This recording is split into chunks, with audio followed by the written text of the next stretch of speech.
Est-ce que tu connais le point commun entre Hamza, Gazo, Freeze Corleone ou encore Central C? Bon, si t'es pas teubé, tu l'auras assez vite capté, c'est tous des artistes qui ont déjà fait de la drill, mais qui aujourd'hui en sont totalement éloignés. Mais alors, comment ça se fait? Comment est-ce qu'un mouvement comme la drill, qui tournait vraiment de partout, a fait pour aujourd'hui n'être qu'un lointain souvenir? Parce que c'était pas faux d'en bouffer matin, midi et soir quand même. Victime de son succès, trop populaire ou alors trop détourné? Bref, installe-toi bien parce qu'aujourd'hui on voit pourquoi est-ce que la drill a disparu. Avant de commencer la vidéo, frérot, oublie pas de t'abonner, d'aimer la vidéo, c'est vraiment le meilleur moyen de soutenir mon travail. Vous êtes toujours 95% à me regarder sans être abonné, faudrait peut-être changer ça les frérots, on vise les 10 000 abonnés pour les 1 an de la chaîne en septembre 2025. Bref, voilà, je t'embête pas plus, merci à ceux qui le feront, on peut commencer la vidéo.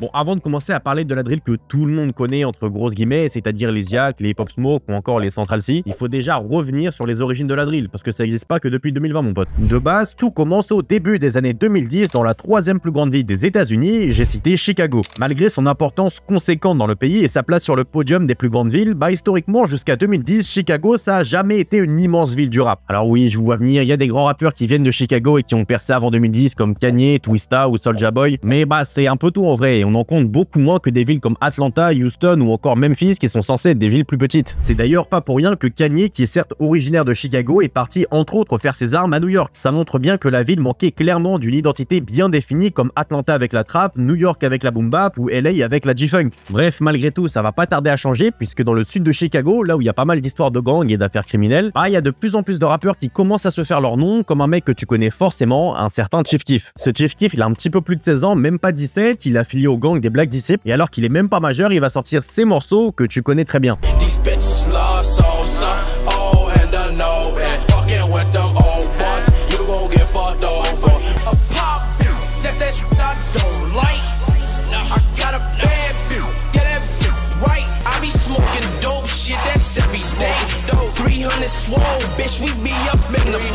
Bon, musicalement à cette époque, on n'est pas encore sur la drill, mais plutôt sur de la trap, comme tout le monde le faisait à cette période. Mais à la différence de certains acteurs de cette scène, vers la même époque, bah Chief Keef et ses copains, ils se démarquent pas mal mine de rien. Et ouais, ils essayent pas de se donner un style, d'être ostentatoire, bling bling ou que sais-je. Eux, ils adoptent un flow très cru, sans mimétisme, et ça, petit à petit, ça va commencer à leur donner de la visibilité sur la scène rap. Les gens découvrent le réel gangsta rap, le quotidien de ces jeunes de Chicago complètement gangrénés par les histoires et les guerres de gang, et à partir de là, bam, la drill est née. Alors en vrai, pour être 100% honnête, à cette époque, on parlait pas vraiment de drill à proprement parler, mais plutôt de Chicago drill, donc de la manière dont les rappeurs de Chicago rappaient, en parlant de la rue et en la montrant. Dans toute cette effervescence pour la ville de l'Illinois, il y a un mec qui va justement contribuer à faire de la Chicago drill, la drill qu'on connaît tous aujourd'hui, un certain London Buckner. Alors il se peut que son blast te dise rien, et c'est normal puisqu'il est assez discret, mais ce mec a littéralement créé la drill moderne telle qu'on connaît et qu'on a tous bouffé pendant 3-4 ans à partir de 2020. Pour t'expliquer un peu le lore du MOOC, de base ce mec il est originaire du sud de Chicago et il est tambouriste pour un groupe de cheerleaders, donc vraiment les kicks c'est son truc. Bref, un jour London il est chez lui, il s'ennuie et il se dit bah pourquoi pas commencer à faire des prods.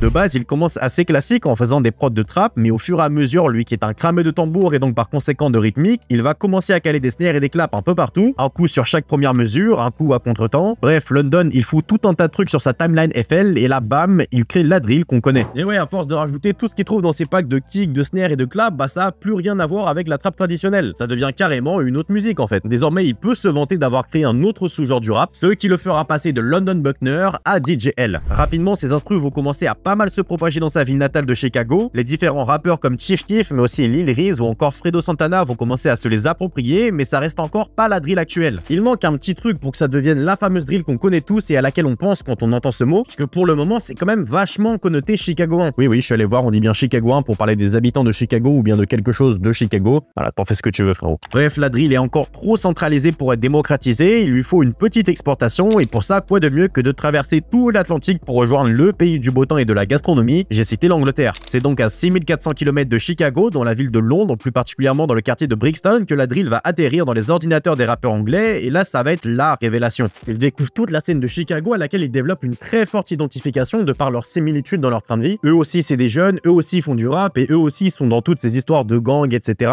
Bon, en revanche pour eux, ils ne peuvent pas montrer de calibre dans leurs clips, parce que s'ils le font, c'est au placard direct, mais du coup ils ont trouvé une alternative en montrant des couteaux. C'est pas bête, tu me diras. Bref, peu à peu la drill commence à s'implanter dans le sud de Londres avec des rappeurs comme Eddie One, 67 ou encore Central C qui dès 2016-2017 commencent à bien toucher à la drill.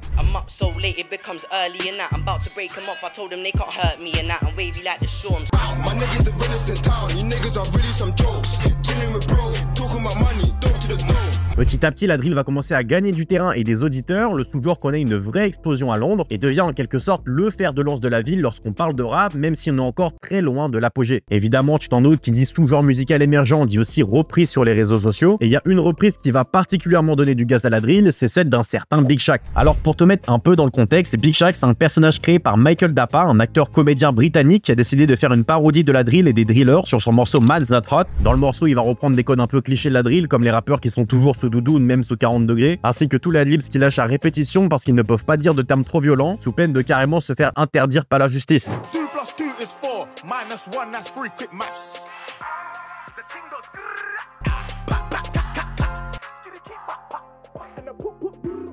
Bon, tu l'auras reconnu avec cet extrait que t'as forcément déjà entendu, mais malgré la vanne, etc., bah ça a vraiment contribué à donner un coup de boost au mouvement, parce que c'était pas gaze en vrai. Je veux dire par là que le son n'était pas premier degré tout ça, mais la manière dont il pose et l'instru drill, ça a fait découvrir à des gens la drill, et par conséquent des sons premier degré, comme il s'en faisait plein à Londres. Donc rien que pour ça, on peut dire merci Big Shaq. Bref, avec cette médiatisation grandissante, donc à partir de 2017-2018, bah la drill telle qu'on la connaît, c'est-à-dire plutôt la drill UK que celle de Chicago, elle va commencer à s'exporter à l'international et même revenir aux États-Unis. Et ouais, ça paraît un peu contradictoire dit comme ça, mais c'est bel et bien le cas. La drill va se réexporter dans son pays d'origine, mais cette fois-ci pas dans la même ville, puisqu'elle va atterrir entre autres à New York. Et oui, la capitale économique des États-Unis, accessoirement aussi la capitale du hip-hop, va doucement mais sûrement connaître une autre page de son histoire, celle de la drill, qui va se faire sa place avec des artistes comme Chef G ou encore notre bon vieux Pop Smoke. Les rappeurs de la ville, et plus particulièrement ceux de Brooklyn, vont s'accaparer le mouvement londonien en le remixant une fois de plus à leur sauce, et ce en puisant dans les influences du rap new-yorkais, qui sont à savoir le gangsta rap. Et ouais, désormais fini les cagoules, les doudounes et les Opinel 12, maintenant faut laisser place aux gros gamos, aux gros bijoux et aux gros sons comme Tonton 50 l'a fait 15-16 ans plus tôt. Baby, welcome to the party.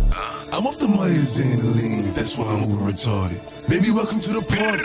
Bitch, I'm a thot, Christian Dior, Dior. I'm up in all the stores. When it rains, it pours.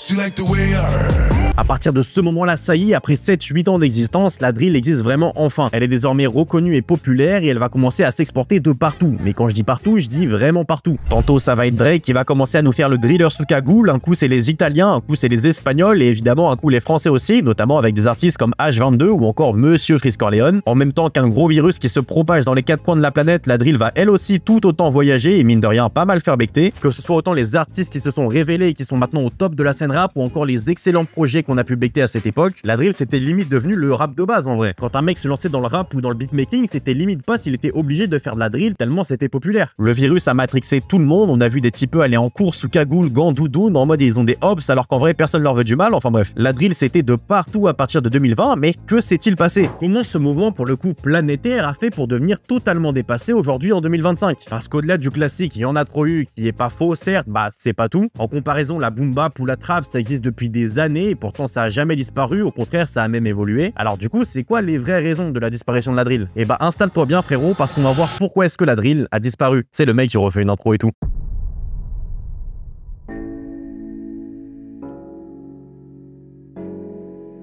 Bon, maintenant qu'on a bien retracé le parcours de la drill et qu'on s'est remémoré son prime vers 2021 à peu près, il faut qu'on trouve des éléments de réponse à la raison de la disparition de ce sous-genre du rap aujourd'hui. Parce que oui, le constat il est assez obvious et il se remarque particulièrement chez les artistes, puisqu'aucun d'entre eux qui faisait de la drill à l'époque et qui étaient les porte-étendards de ce mouvement-là dans leur pays respectifs continue à en faire aujourd'hui. Chacun a pris sa route, a fait évoluer sa musique pour ne pas rester enfermé dans cette case, ce qui semble assez logique, mais évidemment, faut creuser un peu plus sur pourquoi cette case est devenue has-been. Eh ben, un des premiers éléments de réponse qui fait que la drill a disparu, c'est indéniablement l'overdose qu'on a tous fait sur ce sous-genre musical. Évidemment, il faut le rappeler, mais la drill c'était de partout. Tous les rappeurs s'y sont essayés, c'était vraiment les morceaux qui tournaient le mieux en soirée, c'était les musiques les plus reprises en trend à l'époque, donc forcément, au bout d'un moment, ça peut un peu gaver, c'est normal. En l'espace de 2-3 ans, la drill a conquis toute la scène rap, tout le monde voulait sa part du gâteau et tout le monde ponçait la même recette. Imagine-toi être un fan de Hamza, voir qu'il annonce un nouveau projet, attendre, écouter et te rendre compte que c'est de la drill. Il y a de quoi aller se faire foutre. Hein. Non, en vrai, plus sérieusement, je pense qu'il y a pas mal de gens qui en ont eu marre, que ce soit déjà les fans de drill qui écoutaient la même chose en boucle depuis 3, 4, voire 5 ans, mais aussi et surtout le ras-le-bol de ceux qui n'écoutaient pas de drill, qui voyaient tous leurs rappeurs préférés commencer à se prêter au jeu, tout ça pour becter un peu de sa sème. Bref, évidemment, c'est en partie ce qui a causé le déclin de ce genre, qui en plus de ça est un genre assez répétitif, soyons honnêtes, que ce soit autant sur les sonorités, mais aussi et surtout le flow des rappeurs qui commençaient à tous se ressembler. Au bout d'un moment, ça devenait clairement redondant, en plus de clairement pas coller à leur ADN pour certains. En revanche, même si cet élément peut servir de réponse à pourquoi est-ce que la drill a disparu, bah c'est évidemment évidemment pas tout, parce que la drill a pas mis un mois à s'éteindre, bien au contraire. Après le gros buzz de 2020 à 2022, voire 2023, certains artistes ont commencé à ajouter un peu plus d'épices à leur recette pour donner un nouveau goût à leur musique, parce que la drill ça commençait déjà à être vu et revu. En 2023, c'était notamment la grosse méta de la Jersey Drill qui a vu émerger des artistes comme Kershak ou Favé par exemple, qui par la suite ont très bien su évoluer d'ailleurs. Leur strat de reprendre des samples de morceaux ultra connus pour rentrer dans la tête tout en gardant le côté tranchant et rythmique de la drill, c'était une superbe manière de réinventer le truc et ça nous a donné des morceaux que tout le monde connaît aujourd'hui.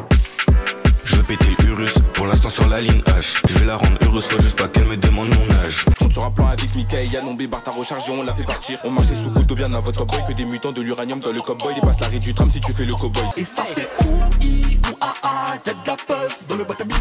OI ou AA, on avait ce qu'il là-bas.